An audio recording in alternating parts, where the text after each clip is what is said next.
Good evening, ladies and gentlemen, and welcome to the Committee of the Whole Finance, Enterprise, Park and Recreation, Public Safety, Utility Committee meeting. Monday, February 13th. It is now 5:50 in the evening at 790 Homestead Boulevard, Homestead, Florida. Madam Clerk, please call the roll. Councilwoman Faircloth McCormick. Here. Councilman Maldonado, absent. Councilman Shelley. Here. Councilwoman Warman. Here. Councilman Williams, absent. Vice Mayor Burgess. Here. Mayor Bateman. Here. Thank you, Madam Clerk. Before we go on, I'd like to ask Council if they have any objections to hearing a 3-minute introduction here of an event that's about to happen. Hearing none, go ahead, ma'am. 3 minutes.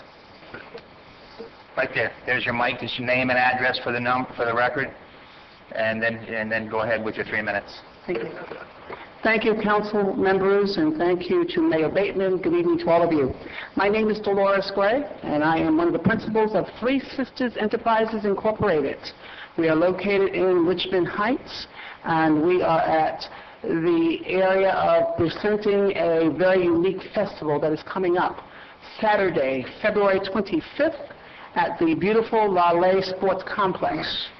We are working in association with Lale, and we are hoping, as they are sports-oriented, they're also interested in bringing culture and entertainment. And that's what Three Sisters does. We have a very unique festival called the Dream International. And this is a celebration of all ethnicities from all over the world. It is a festival that will be hosting food, fun, dance, music, as well as much entertainment and keynote speakers who have been intrinsic in improving our communities, but also, more so, working with our young people. We have had the great pleasure of working with some very talented young people in our communities, and we want to be able to showcase their talent. That is one of the areas of this festival that will be very much, shall we say, focused upon, is the talent of our young people. So we've had the great pleasure of auditioning many ethnic groups from Haiti, from the Caribbean, from Cuba, from Mexico, from here in the United States, and they will be showcased as well. We've been in dialogue with our media. We want them to come out and to witness what we consider will be a very memorable event. We're hoping that this will be the first annual event that will be taking place at Lale as we are working in conjunction with them. We are hoping for an attendance between at least 3,000 to 4,000, and we're hoping next year that we're able to fill out the stadium. We're hoping that the council members will join us in this event, for we know it's a noteworthy, very noteworthy project. And we want our young people to see that we would like them to stay here and to fine-tune the talents that they've been given naturally. I know that I only have 3 minutes, so thank you so much for your support. We're hoping to see you there. And we would like to also give comp tickets to our council member. So we'd like you to come out and see for yourself. By all means, Mayor Bateman, we'd very much like to invite you as well, sir. So we're hoping that all of you will patronize us. We'd like to hear from you, and please believe me, if I see you, I will call you to a podium for you to speak. Thank you so much. Sure. I'm sorry? I'm going for sure. Thank you. We look forward to seeing you again. Thank you so much for the opportunity. Thank you, ma'am. Quick question Good for evening. him, Yes, Mayor. a question, ma'am? It doesn't say what time the festivities are on your brochure here. Thank you. Forgive me. The events start at 10:45 in the morning, and we will be at the stadium until 10 p.m. Tickets are $25 individually, and we have a family pack of 4 for $65.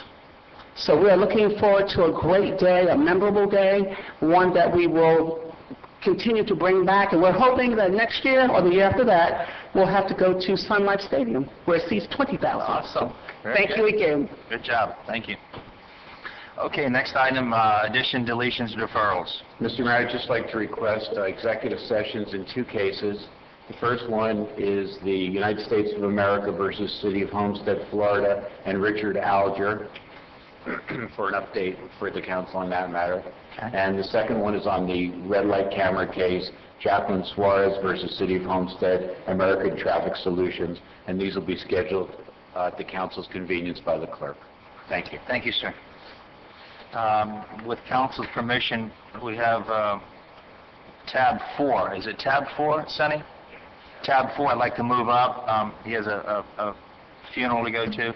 So let's, if you don't mind, let's move tab 4 up now, and let's take the podium. Let's go.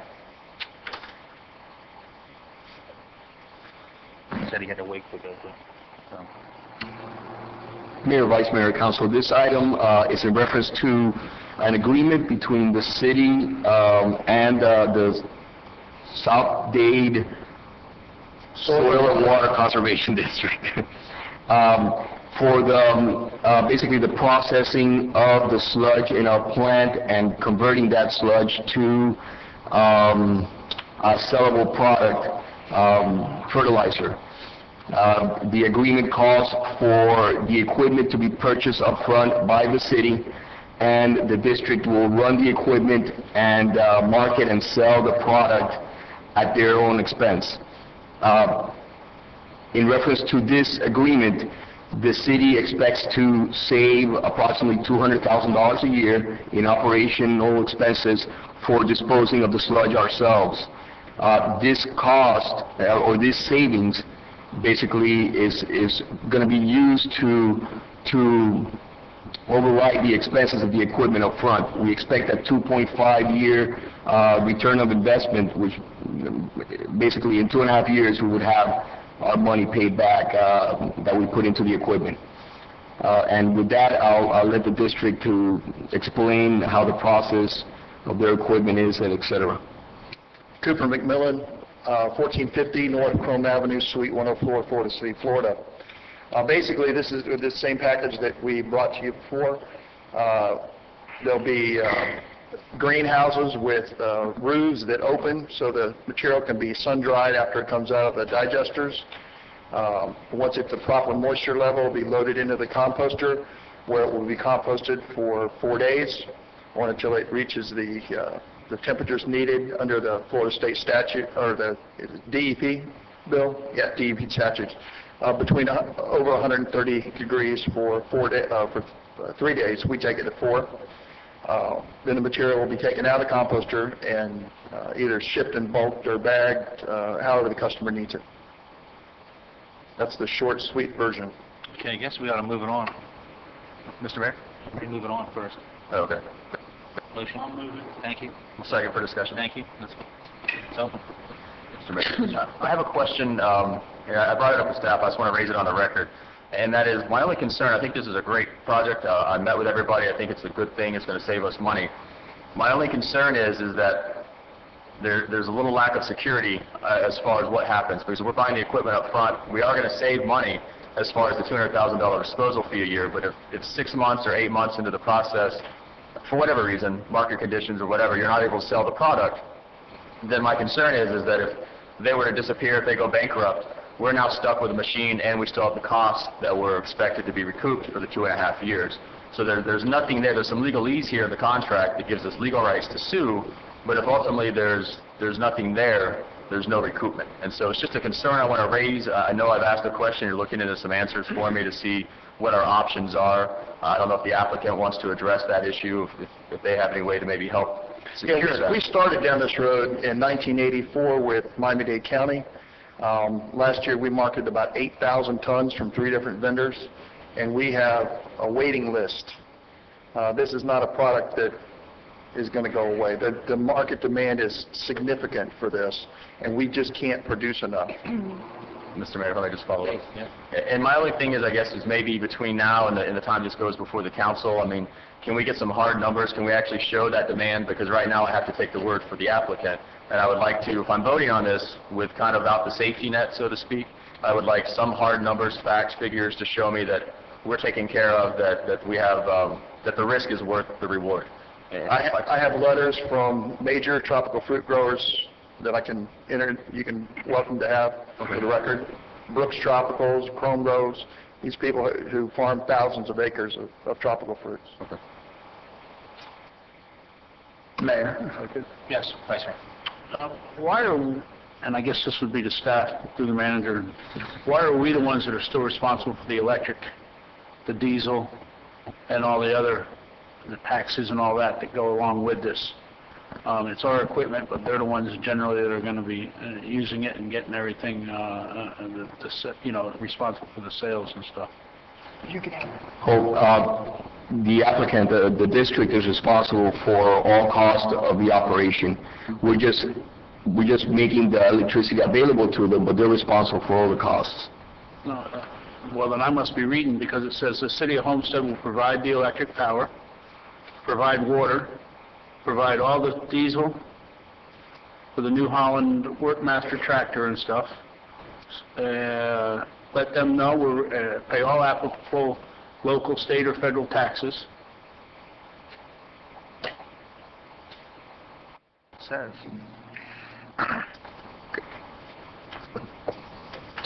We'll look into that. It's page, well, I can tell you it's page 36 out of 162 is all let me try to find. Page 2, I believe, of the terms. Let me make sure that's the right one. It might be page 3. Hang on a second. Yes, page 3 of the terms.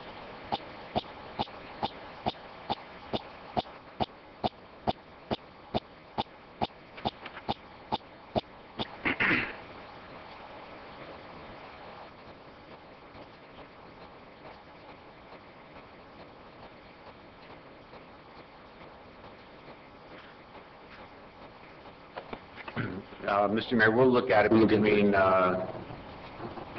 before the council meeting. If there's an adjustment to the language, we'll make it. I think the understanding is that the utility costs will be paid by the operator, not by the city. That might be understood, but that's not what it says. No, I mean, I'll check it before the next meeting, make sure it's right. Yeah, and I think this might be a good opportunity to kind of Thank you very much. just revisit the whole concept here of what was kind of the options that the city had. The status quo option was we continue to pay $200,000 a year to dispose of the material. As this whole digester issue came to the forefront, it appeared as if the city was looking to get state funding to purchase this equipment to do it on its own. As they came through, then we looked at two options. Option number one was purchasing the equipment and then being responsible for marketing. And the concern I had with that option was that we don't really know the business very well. It's not something that we've done before. And I couldn't really be sure that if we buy the machinery, we'll be able to make use of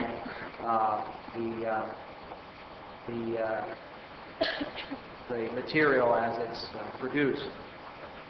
The one downside you should all be aware of as to why, as to not buying machinery outright, is that if in fact, we know that by doing a turnkey operation, we save $200,000 a year, and we're locked in for the first 5 years. We're saving $1 million, and then we have $500,000 for the machinery. The one thing that we don't know is how much revenue will they generate from this machinery over the 5-year period. So theoretically, you could be saving $200,000, allowing them to use your machinery for 5 years, and they could be making $1 million a year in revenue or $10 million. We don't know what that number is. So that's one thing that you have some exposure for, is not knowing what their potential revenue is. And then, of course, as Councilman Shelley mentioned, on the turnkey operation side, the risk there you have is that you don't know if they, by some chance, go bankrupt. We really don't have any security. We can sue them, but if they have no assets, we won't be able to guarantee that somebody will cart our material away and have those savings. So that risk will exist for 2.5 years in essence.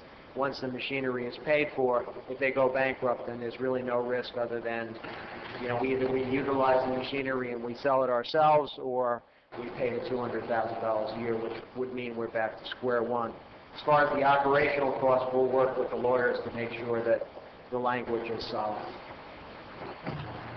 And then the life of the equipment, is it greater than 5 years? Oh, that was my understanding, that we were talking 15, 20 Yes, years. absolutely, yeah. How long?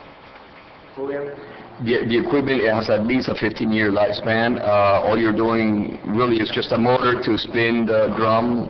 There's really no other moving parts to The only spin other it. piece I don't know is, as technology changes and as demand changes, I can't guarantee there's a demand for this after 5 years, and that's again part of the risk. We look at it as what's the best arrangement for the city, and this particular option seems to minimize the city's risk and also factor in the environmental benefits of doing this. And so we see this not only as a cost savings, but also as an environmental initiative.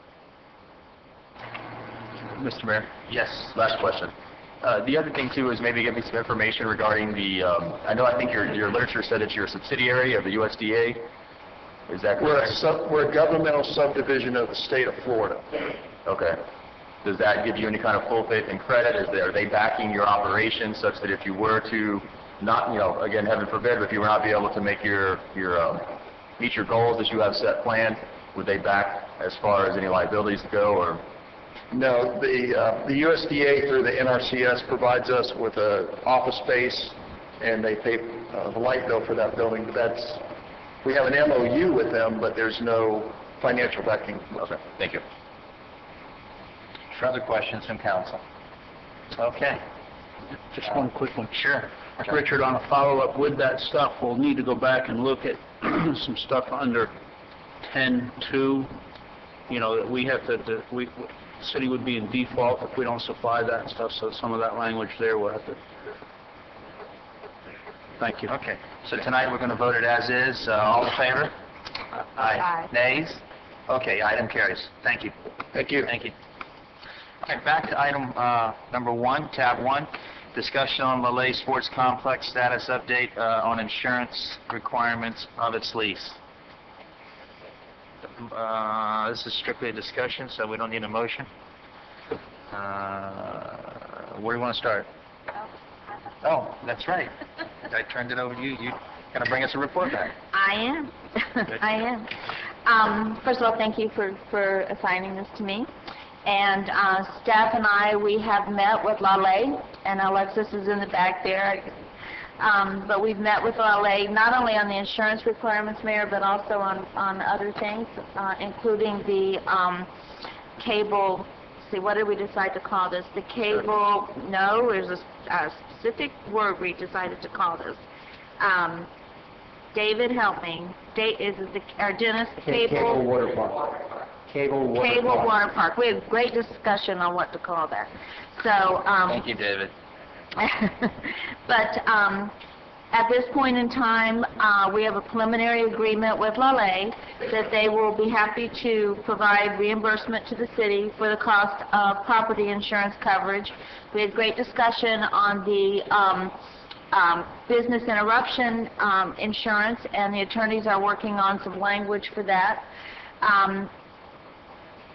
I was quite happy that we were able to come to that agreement very quickly in our discussion.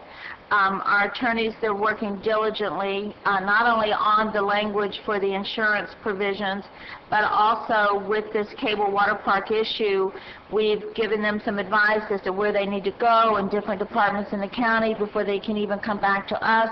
So really, Mayor, it's the first of many meetings, but I think we've gotten off to a really great start, and we've committed to each other to work together to bring success to the stadium and give the taxpayers and the citizens what they need here in the city of Homestead.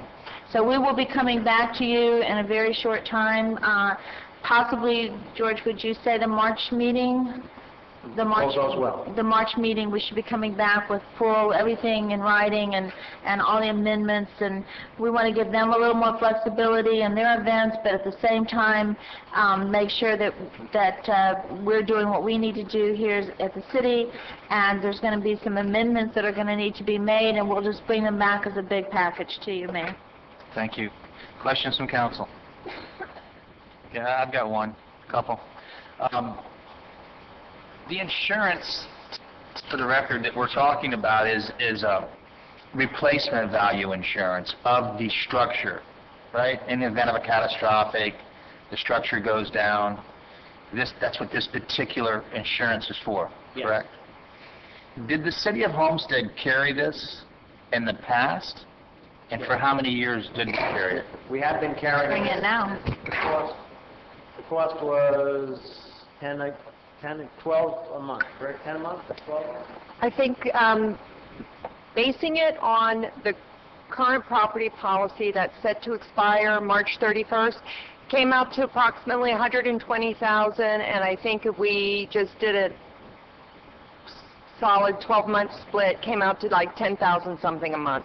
So we had a structure... And we have been carrying that. ...that stayed locked and closed for almost 19 years, and we paid $120,000 insurance on replacement of something we couldn't even get marketed.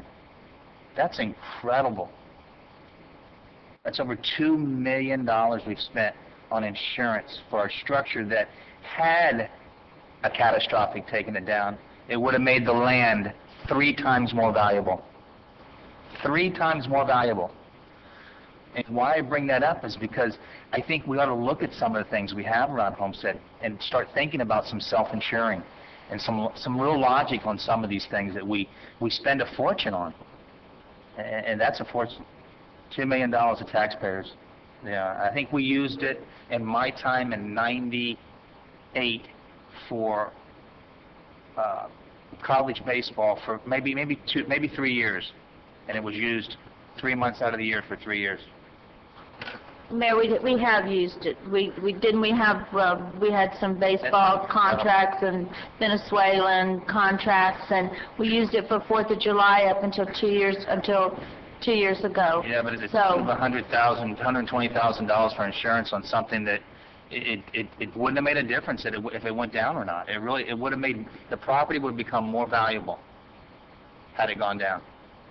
But it's just a point that it bothered me when I see somebody now who's come to town who's plugged that hole, and I'm telling you that was a draining hole fast. And they plugged that hole and they're trying to make a go at it, and now we hit them with another $10,000 or $12,000 a month on it. So I just say I hope you make it. I hope it goes. I hope you continue. I hope things come through for you, because I personally believe that it should be our responsibility. We own that structure, and it should be our responsibility and our fiduciary responsibility to decide whether we put $120,000 of insurance on a structure like that.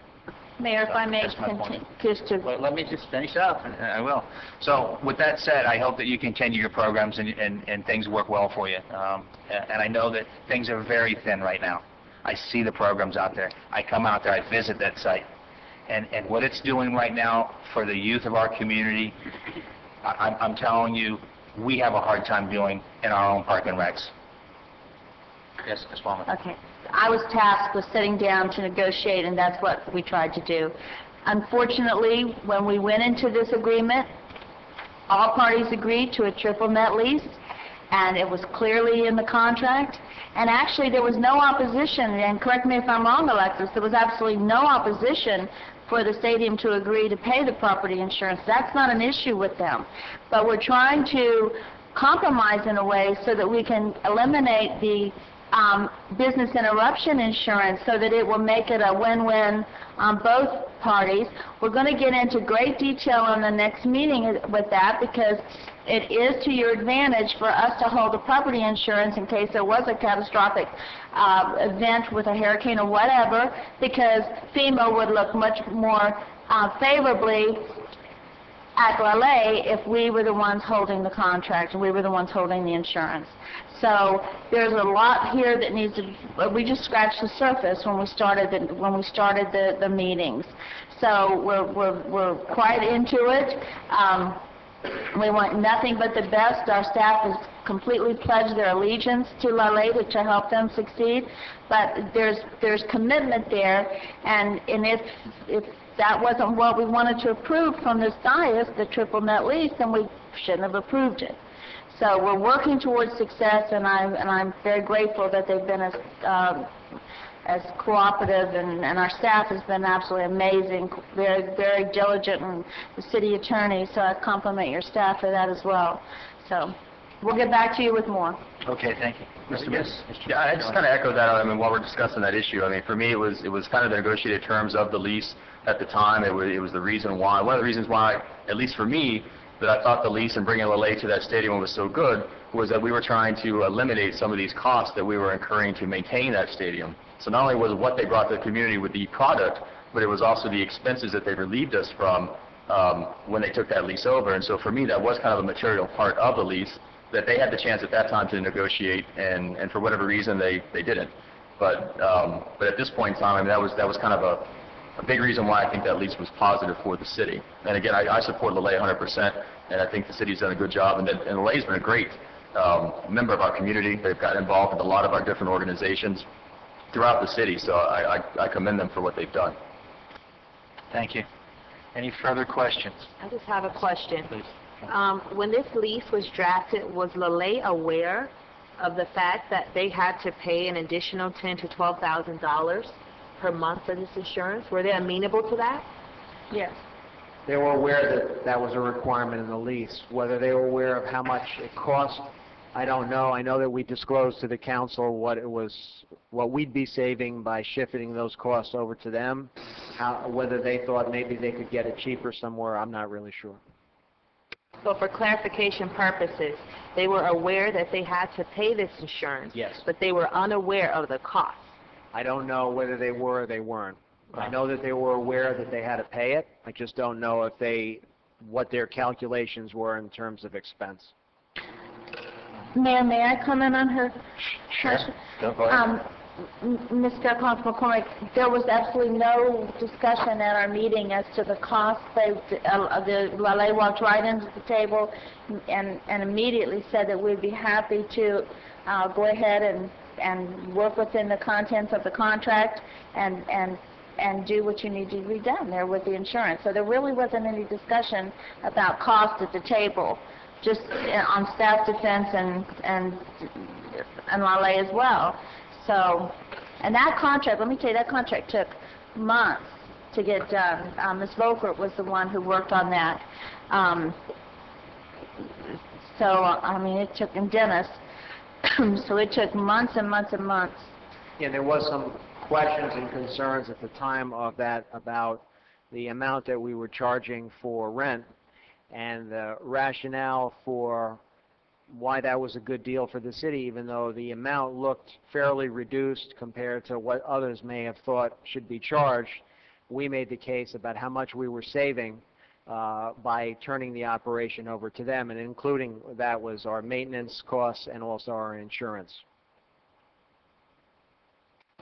How much we were saving and the quality of life issues that we were bringing to Homestead for the youth of our community.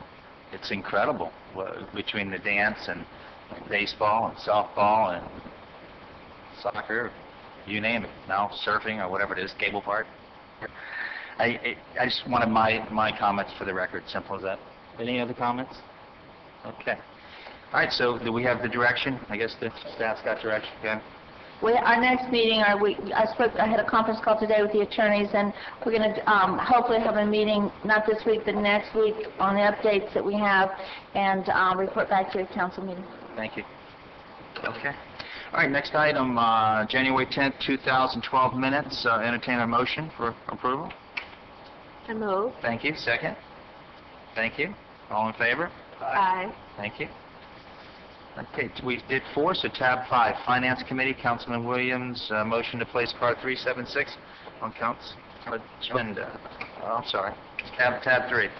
Motion to place car 357 on council agenda, citywide perimeter intrusion detection system. So moved, Mayor. Okay, second. Second. Thank you. Staff report. Mayor, as part of the city's obligations for receiving direct federal assistance from the United States Department of Housing and Urban Development, the city of Homestead is required to undertake an analysis of impediments to fair housing choice as outlined in 24 CFR 570.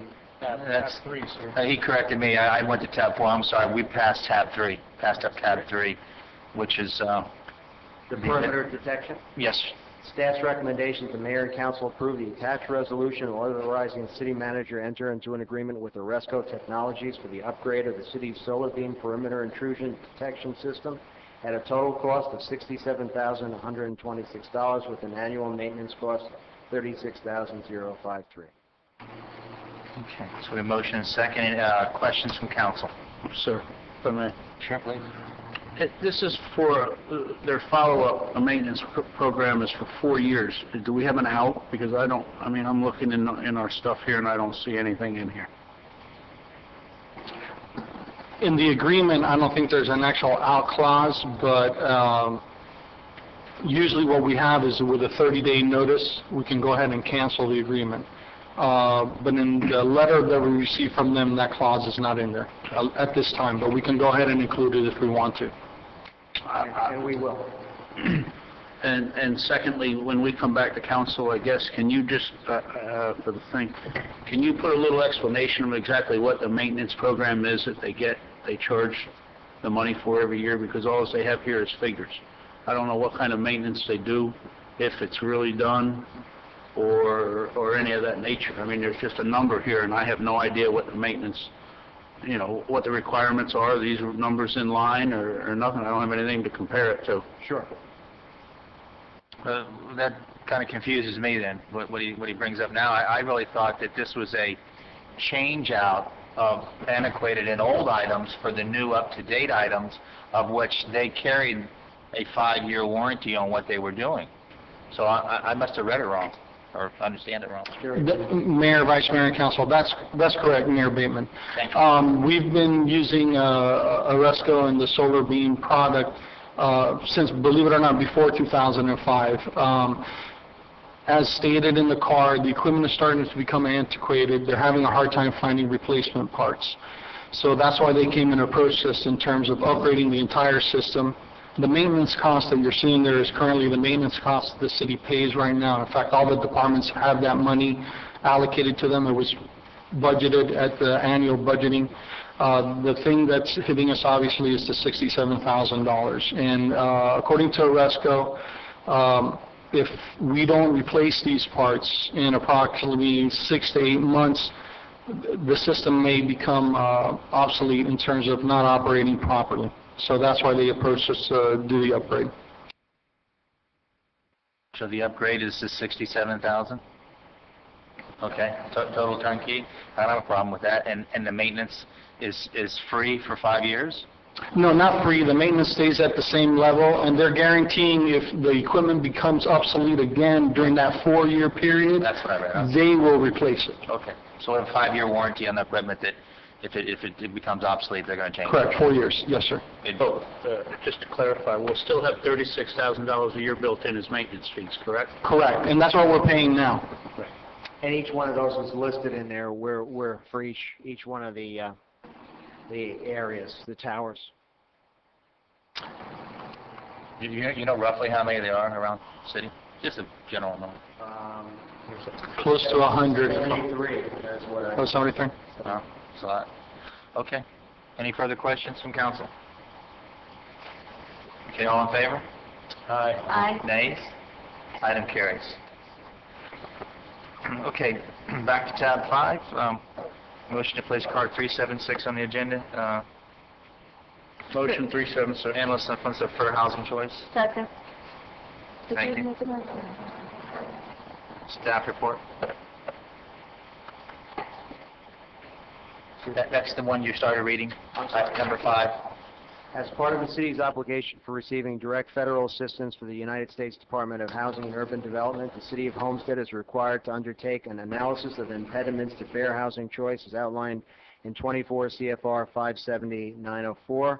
The analysis provides a description of the study process, the current status of fair housing, and impediments to fair housing. As the city is a new entitlement community, it's the first study that's been performed in order to identify impediments to fair housing. Study was conducted by Nancy Phillips and Associates. A questionnaire was disseminated to the public, nonprofit organizations, housing professionals, and housing providers in order to gather information for the analysis. The questionnaire was also available on the city's website. Staff's recommendation to Mayor and Council approve the attached resolution and authorize the city manager to implement the fair housing plan. Questions from council? I have a question. Please. Here, folks. And looking at this report, I have several questions. As far as the survey, I understand a survey was conducted in the community and given to businesses and nonprofit organizations. But when I look at the results of the survey, it seems as if we only received 10 surveys, and I'm worried about the credence of this data when only 10 surveys were received out of 122. Good evening. My name is Calvin Knowles. I work with Nancy Phillips. and Nancy and I worked on this together. Yeah, the response rate was a little less than 10%, which isn't extremely high, but for surveys, that's not unusual. It was dispersed, as we said, to a number of different organizations, but yeah, we got a response rate a little less than 10%. And I think it's fair to say that the results are relatively meaningless in the grand scheme of things. They needed to get something filed, so they filed what they had, but I would agree with you that it's fairly meaningless. Okay. My only concern with this, and Nancy Phillips, I give you the ultimate, respect for what you do in keeping us out of trouble and ensuring that we adhere to the regulations that are stipulated in these federal grants. My only concern is the fact that it seems as if there's a bare minimum just to get it done for a compliance issue. But when it comes to the corrective actions and how we're going to move forward, it seems as if it's very passive. We're going to acknowledge Fair Housing Month, distribute literature. How can we be more substantive in our work to ensure that what we're doing is effective? Well, yes, you are correct. We work very hard to make sure you're in compliance with federal requirements, and that's exactly what this is. And when you look at different studies around the country, some of them are very in-depth and some of them are very brief. This one is brief. To answer your second point, there is no end of things that you can do as a government to further enforce fair housing and to try to discern impediments and to try to find solutions to those impediments. For example, you could have active workshops. I mean, you could do things where you advertise them in the community and actually do education. There are many things you can do. And Dade County has a full-time office. That's all they do is fair housing investigation and enforcement. And I mean, I think a really positive discussion might be to talk to Dade County and perhaps the city of Homestead could piggyback on or expand on what the county is doing. Because I guarantee you that if we picked up the phone and called Dade County Fair Housing, they would welcome your interest in participation. And they have an office, they have existing facilities. So that's one solution, to talk to the county and see maybe the county has some ideas for this part of the county and for the city of Homestead. And there's a lot of ways you could brainstorm internally and come up with things that could be done. And some things cost money, some things don't. But there's a lot we can do that doesn't cost a lot of money.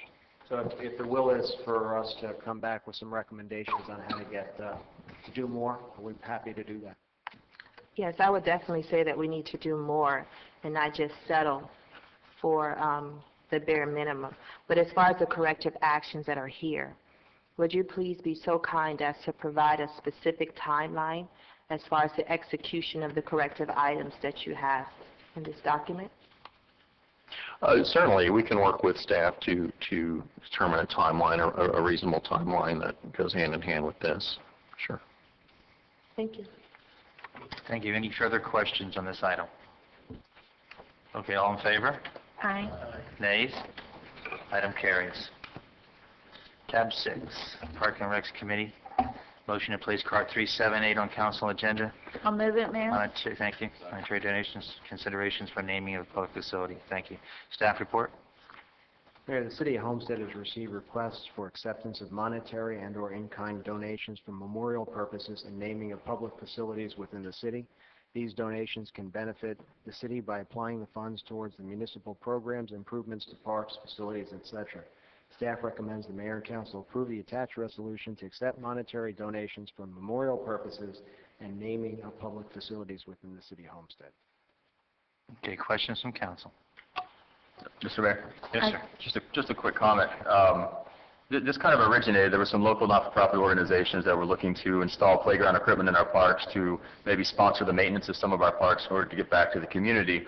And there wasn't a methodology within our code that allowed for that. And so this was a way of allowing those organizations to give back to the community, but also helps our bottom line at the Parks and Recs Department. This ordinance is broader than that as well, but it kind of lets us offset some of those costs that we're currently incurring. Mayor? Sounds great. Yes. I just wanted to say that we had a special meeting. It was open to the public, but Mr. Shelley, I want to thank you for your input. I know that you have an organization who's interested in coming in and doing some things for the city.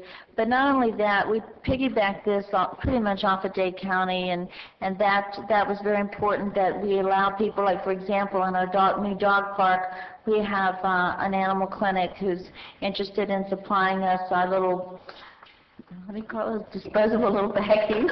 They're looking at donating the bags and helping Yes, with any I equipment. just don't want to call them what And this was piggyback from City of Aventura. Yes, but Dade County also has many of the same, requirements, and it's something that's being done in cities all over the place. So, but getting back to the bags, they want a little sign there by the machines that show that they're donating these bags. But that's just a very small example as to what we can do. And in today's economic times, private enterprises, we're going to end up going on a lot of different things. One point in particular is the possibility of the Seminole Theater. So we wanted to make sure that we had verbiage in there so that if we do enter into any partnerships where someone can come in and help us out. I know I was just at a get-together with the Aronson family, who owns Carnival and Miami Heat, and the stepmother had just put a lot of money into a school of the arts, and then she had a naming right. So these are the kind of things that we're trying to move forward, move the city forward, and I hope that the council will certainly give this consideration. Thank you. I think it sounds great. Each item will be brought back to us individually, correct? Yes. Because the last thing you want is a Yes. huge sign out there. And Absolutely. No. Mr. Mayor, one other point of clarification too. This is not for advertising. This is not for putting billboards or advertisements on any city property. This is strictly, they're going to donate monies. There'll be a nice little bronze plaque or some sort of plaque that says donated by a certain organization. Very tasteful, very nice, not advertising at all. I just want to make that clear as well. Okay, sounds good. All right, all in favor? Aye. Nays? Item carries. Mr. Mayor, for the clerk, there was just so that you know, there was a amended one on your desk. So that's the one you should move on to the agenda. Okay. By the way, we call those bags. Was there a goodie bag. separate number for it or something? No, it says COW tab 6. Yeah, so that's it. we We just did it. Just put into it as it's the amended Right. resolution. Okay. All right, item 7, tab 7, Utility Committee, motion to place card 373 on council agenda. Thank you. All right, staff report. Mayor, staff recommends that the mayor and council approve the attached resolution authorizing the expenditure of $31,280 for the project implementation of an upgraded supervisory control and data acquisition system, operating system platform for the electric utility. Open Systems International is the single source vendor for this Monarch operating system platform software and for the associated implementation work. Okay, questions, comments, council? All right, all in favor? Aye. Nays? Item carries. Tab 8, motion to place card 374 on council agenda, generators number 21, shaft repair, engine alignment. Okay, staff report. Mayor, staff recommends the mayor and council approve an amendment to the existing purchase order number 120209 with Florida Bearing for the repair of unit number 21 generator by an additional $40,000. This amount provides for 36 hours of additional work needed to complete the shaft repair at the previously agreed upon rate of $500 per hour, total $18,000, and another $22,000 for realignment of the generator and engine crankshaft. Okay, questions from council? Hearing no questions from council, all in favor? Aye. Nays? Item carries. Tab 9, motion to place card 380 on council agenda. I move. Thank you. Second? Thank you. Staff report. Mayor, staff recommends the mayor and council approve the attached resolution approving the award of the engineering work required to procure and install oxidation catalysts, temperature monitoring equipment, crankcase ventilation equipment, and develop testing protocols to Downs Associates Incorporated in the amount of $50,000. This project is to prepare the power plant generator units number 19, 20, and 21 for compliance with new federal reciprocating internal combustion engine national emission standards for hazardous air pollutants regulations. The remaining units will be retrofitted in the next budget year. Thank you. Questions from council? Hearing no questions from council, all in favor? Aye. Thank you. Aye. Nays? Motion carries. Okay, motion to place car 382 on council agenda, Homestead Energy Service rebate. Thank you. Second? Second. Okay, staff report. Here we have a brief presentation. All right, Barbara.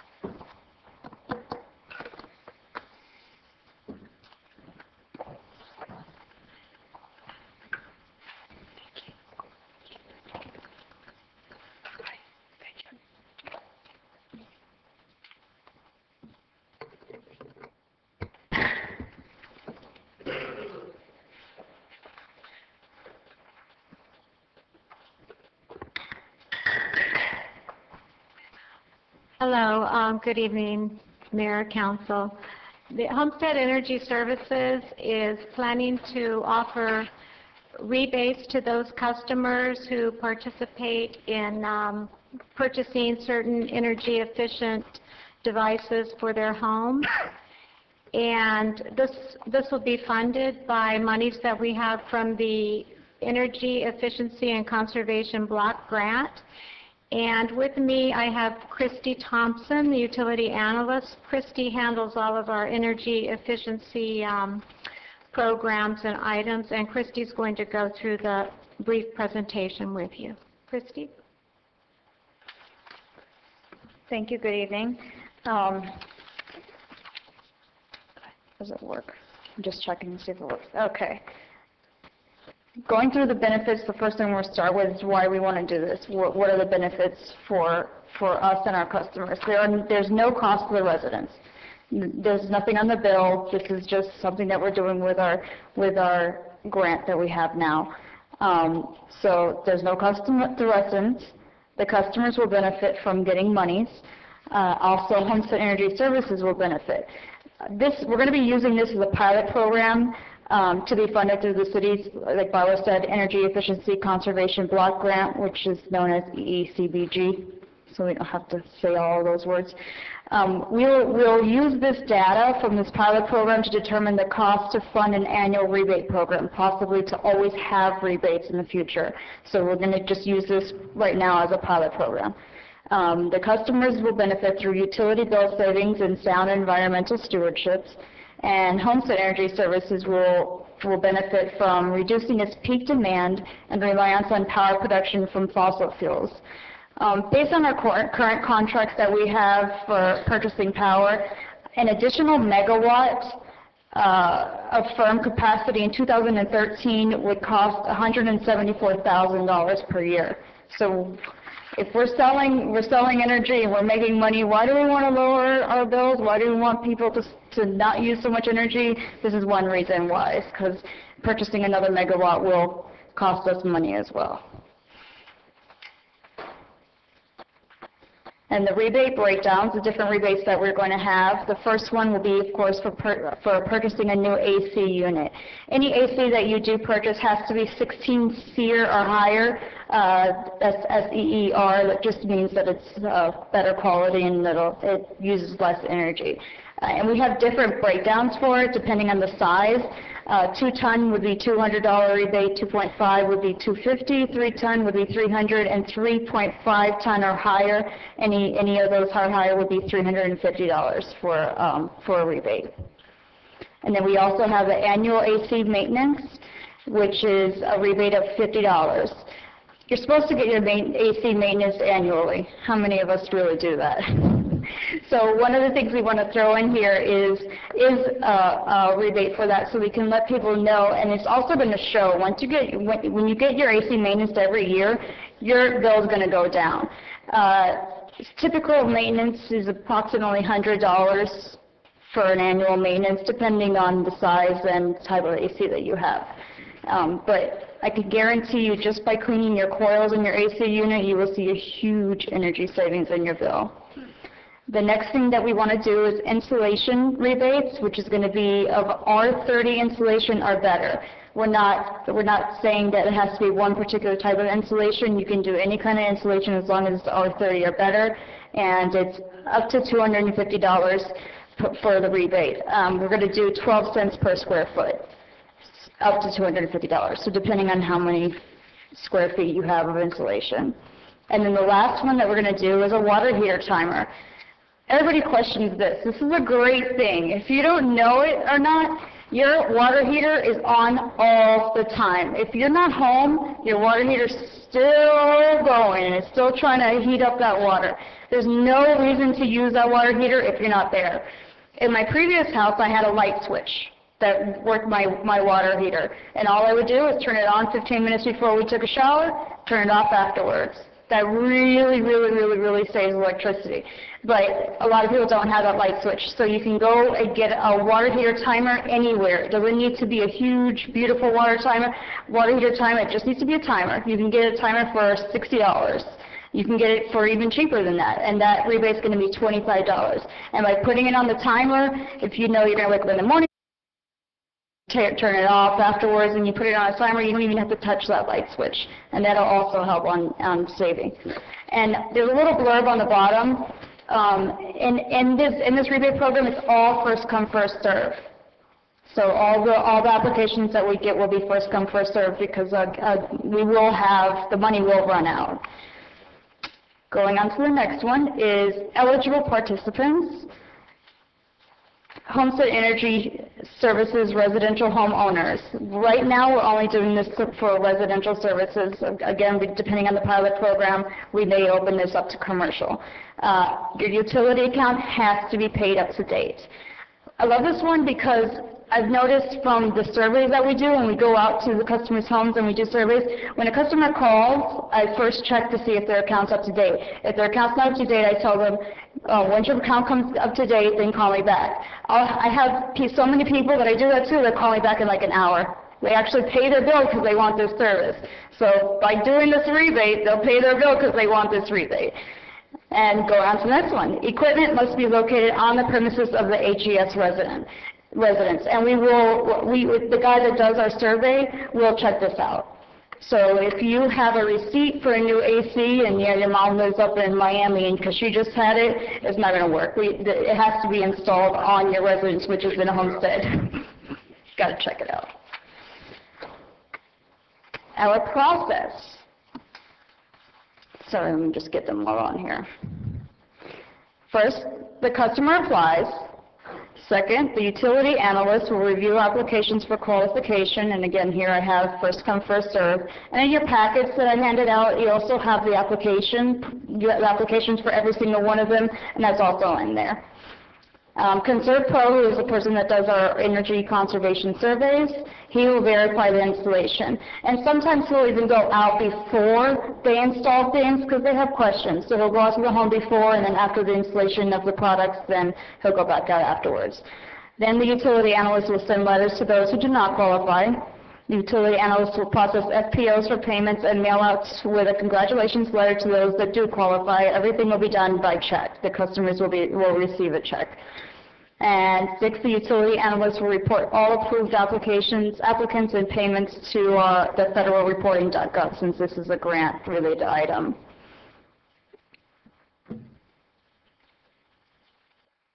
A little, just throwing in there really quick, we will require the receipts, proof of purchase, contract paperwork, permit approval for the AC installations, and everything is within 90 days of purchase.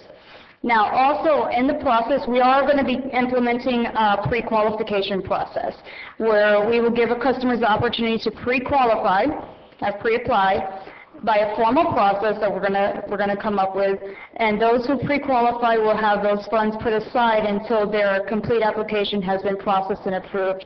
So if you know that you're going to be getting a new AC, because those things are expensive, you're saving up, you know you're going to be replacing it in a few months, you would do the pre-qualification process with us, and then we'll put those funds aside for you if you do get approved through that pre-qualification process, and then once you get it installed, do the final process. Excellent. Sounds good. And where are we getting this money? Again, through the EECBG grant, which is Energy Efficiency Conservation Block Grant. We have approximately $16,000 for this. Depending on, we're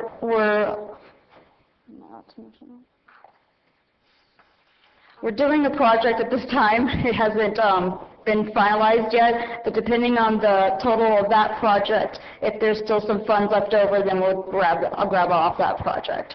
So that project we should be getting the final numbers from there next month. And then also the funds must be depleted by August 1st because our grant ends at that time. So everything must be done and completed by August 1st. Christy, let me ask you, I think it's wonderful because anything we can do to extend the olive branch to show these people that we're here to help them. We're not trying to raise their electric bill, we're trying to lower their electric bill. But I have this really good friend of mine who just put a hot water heater in and a new AC in. Can he still apply for it? Within 90 days. How long ago did you install it? About 120 days.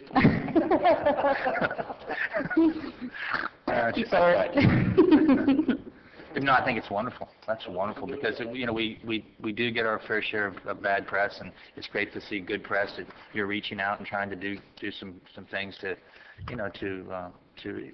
make these houses much more energy efficient than they are. Absolutely. We've been doing a lot of work behind the scenes trying to find a way to give back to our customers. And this took a little while because it took a lot of research. We didn't just come up with this off the fly of the handle, but we did research through other municipalities and IOUs and everything else. So that's what we came up with. I thank you, and I encourage you to continue it after this, because if we stay in the limelight, stay in the light that we're trying to help all of our customers, it'll back off some of the negativism that I hear when I'm out speaking at different.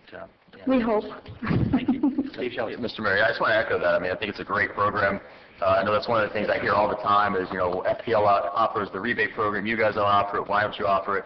And so I'm really glad to see that this finally is coming on board, coming to fruition, at least as a pilot program.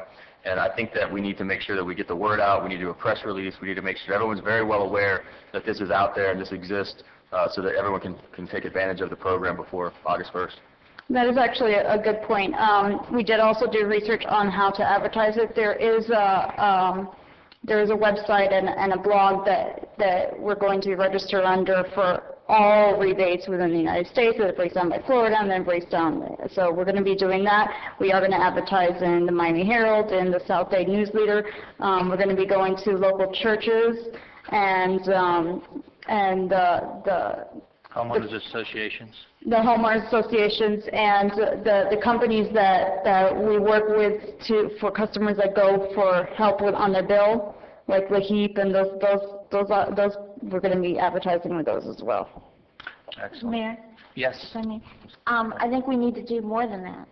Oh, as much as you can. If you got more, let me know. Because I know unless we have something major on our homeowners agenda, people just don't come out. So you need to advertise in their newsletters, put it in the keynoter that goes to 3,000 homes, and then in the Southwest area, the churches I think is a really good way to let people know.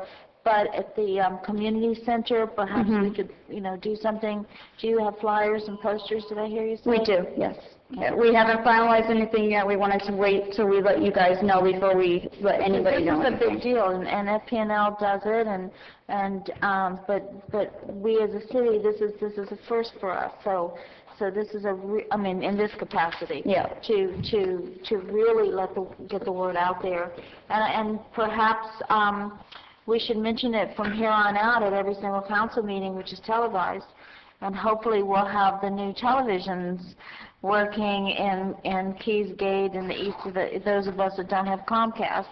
So, but I think we really need to push this. And like you say, you're going to run out of money very quickly. So the pre-qualification is a definite must as well. Yeah, that was a good idea. Yeah, there's also other items on our advertising list that I didn't mention, but yeah, as much advertising that if you guys are driving, you think, oh, just email me and let me know, oh, I didn't think about that, so I can get it out there as much as we can. Thank you. There'll also be there's a blurb on the bill that's going to be going out, and some other things that I forgot of. Quick question, I'll let you go. I was shopping the other night in BJ's, and cashier stopped me, and I had my little City of Homestead shirt on. She's, I just moved here, and I like Homestead. She goes, my deposit was extremely high compared from moving from Cutler Bay from FP&L. Do we have that big a difference in an upfront deposit than FP&L does? If, let's just say customers are equal, no problem customer, no problem customer, are we really double what From when I was in customer service, I don't believe it's changed, but no, it's based on your credit, and it's the same guidelines from when I was in customer service. It's based on your credit? They're very similar. Yeah. She said she put down $300 on it. Yeah, sorry, it's based on your credit. You can actually have a zero deposit. Yeah, I mean, I It's have that with possible. FP&L now. Thank you. Thank you. Yes? No, that's it. Aye. Okay, yeah, we're going to vote on this. All in favor? Aye. Nays? Okay, item carries. Thank you very much, Barbara. Thank you, Christie. Any final questions from council? Anybody have anything to say? We'll let everybody go home. I have one thing to say, Mayor. Please. I want to say, you better pay attention, Waldman back there, Dr. Waldman. Happy anniversary tomorrow, 26 years. I'm doing this because he will forget. So happy anniversary and happy Valentine's Day to everybody. Thank you. Thank you. Anyone else? Okay. Thank you so much. See you next movie. All in favor? Aye.